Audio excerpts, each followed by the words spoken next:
si mi mette una cavara.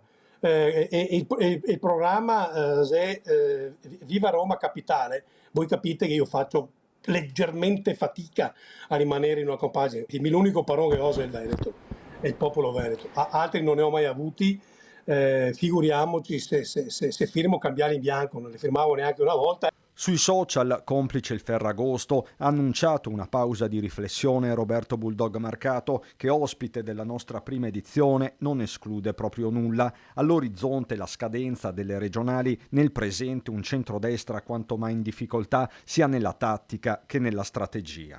Nel caso in cui non le piacesse il candidato presidente, lei è pronto anche al ritiro?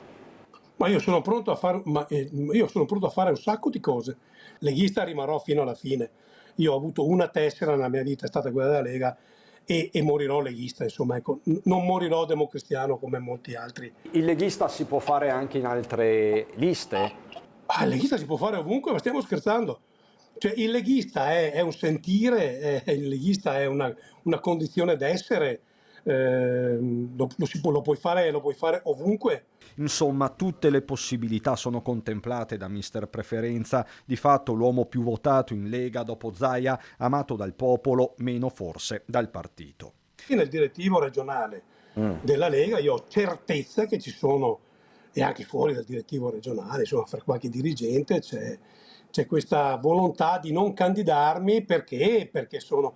addirittura qualcuno perché siccome ho preso tante preferenze toglierei il posto a qualcun altro. Messaggi interni ed esterni si sprecano, con Marcato che continua a sognare un candidato leghista profondamente veneto, ma non per questo pone un veto totale su un nome meloniano, uno in particolare. Per capacità di amministrare e per il fatto che conosce bene la regione di Fratelli d'Italia, Elena Donazan è sicuramente un amministratore o un'amministratrice, come vogliamo dire, di assoluto livello.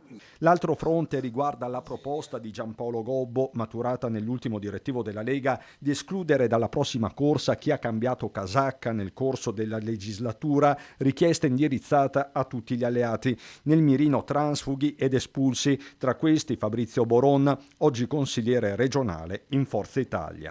Sono stato espulso senza motivazione e non mi ricordo nella mia espulsione di aver ricevuto né una telefonata né un messaggio di dispiacere né dalla parte di Luca Zaia né dalla parte di Giampaolo Gobbo, anzi si sono girati dall'altra parte. E di certo io non pongo limiti alla mia vita e non do il diritto di porre limiti